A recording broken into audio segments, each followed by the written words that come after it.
پرۆسی سەرژمێری گشتی لە عێراق و هەرێمی کوردستان چۆ قۆناغی سێم و کۆتایی و بە پێنج جامە سەرەتایەکان کە وەزارەتی پلاندانانی حکومەت هەرێم ئاشکرای کردووە ڕێژەی شارنشین لە هەرێم 184 و گوندنشین 116ەیە.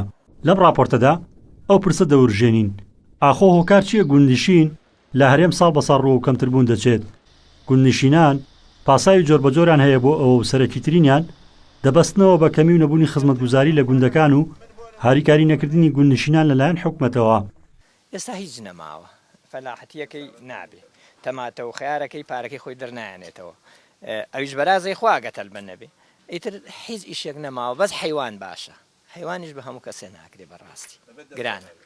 ئارە وەڵا بە زەلامێک و دوان ناکرێنی ئێمە وەخت خۆی سێ چوار برابووینە چێشوان بوو یەکێ لە ماڵەوە ئیشیەکرد بەو شێوە حیوانداریەکرانی هەموو ماڵە هەیبوو. بەڵام ئێستا خەڵک هەر خواخوایەتی لە شوێنێکەوە بێ یا مەعاشێکی دەستکەوێن جا ئیتر مەعاشەکەت تەمەڵیشی کردوین پێشی ناجین.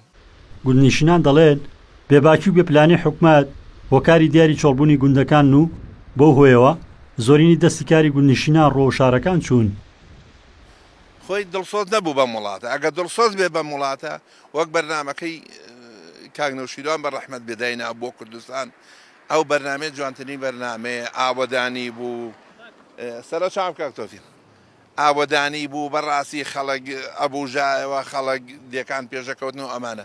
بەڵام کە ئەوە نەما خەڵک هەر ڕۆی پەنای برد بۆ شار و ئەمانەتیای بژی خۆ خەڵکە لە شارە ناژی کاکە گیان ئەم خەڵکە بێتەوە لادێکەش ئیشیە کارێ بکات. ئێستا گەرچی زۆرینەی گوندەکان ئاوەدان و ناو بەناو خانوویان لێ دروست دەکرێت بەڵام زۆرینەیان بوونە بە شوێنی حەوانەوەی کاتی خێزانەکان و لە ئانووساتی گەشتکردندا بەکار دەهێنرێن.